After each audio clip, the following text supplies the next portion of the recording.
The lazy one has hidden his hand in the banquet bowl. He has become too weary to bring it back to his mouth. Proverbs 26:15. Paradise. Paradise would be likened to the banquet bowl. The lazy one has somehow made it into the paradise. Maybe fake it to make it. Maybe surfing on the actual works and credits of someone else. Been doing that for a long time. You know, the ones that beat up other people and they say, you better do my homework for me, or do this project for me, or whatever it might be. And they pass through life like that in various circumstances. And since Jehovah God is judging each one individually, it says so, by their own works. In the scriptures it says so.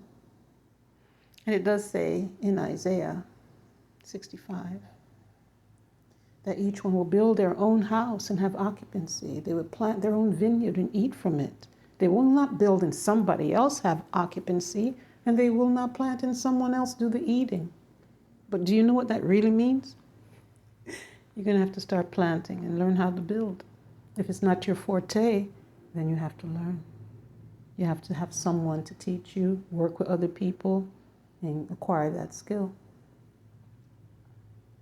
Paradise is going to be for those who like to learn and like to do, and not for those who just simply want others to do it for them.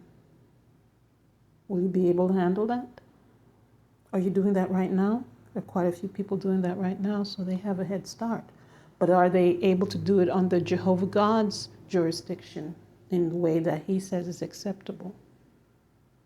Not through bribe, not through scandals, not through networks, but self-sufficiency, putting your own elbow to the plow.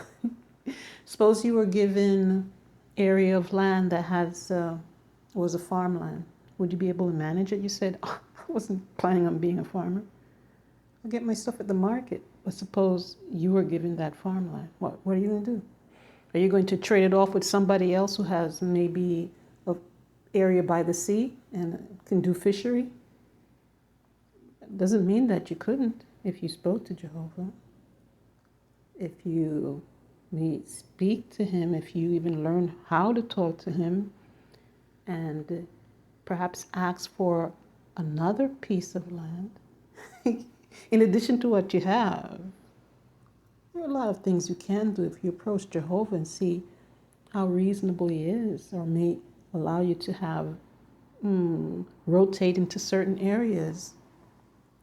And you may have more than one piece of territory if you're a good boy and girl. You know what I'm saying?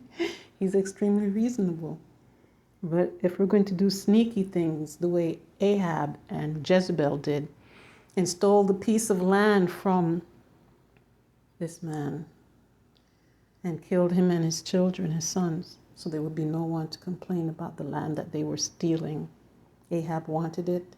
The man he asked for it said no. It's his hereditary possession. The law says you cannot sell it and give it out indefinitely. The king wanted it. Although he was a king, he was in the wrong. His wife Jezebel said, don't worry about it, I'll take care of it. She held a banquet and she invited the man and his sons. In one account it says the man. Another account it mentions his descendants' offspring. So you'd have to read the whole thing, 1st and 2nd Kings, 1st and 2nd Chronicles, wherever that account may be found. And you'll find out that it's more detailed than you think. Are we going to steal somebody else's blessing because we envy that, even in paradise, stealing, because it's not good enough? What we have is not good enough. We're not going to make it something that we can cherish. We're not going to maybe visit somebody else's land as a tourist or a guest. Or maybe Jehovah God has spots where we can just do what we want on that piece of land, fishing and boating. Why do we have to own it to enjoy it when Jehovah God gave us our own?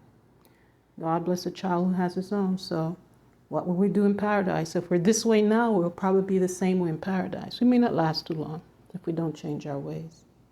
So then, what will you do in paradise? Think about it.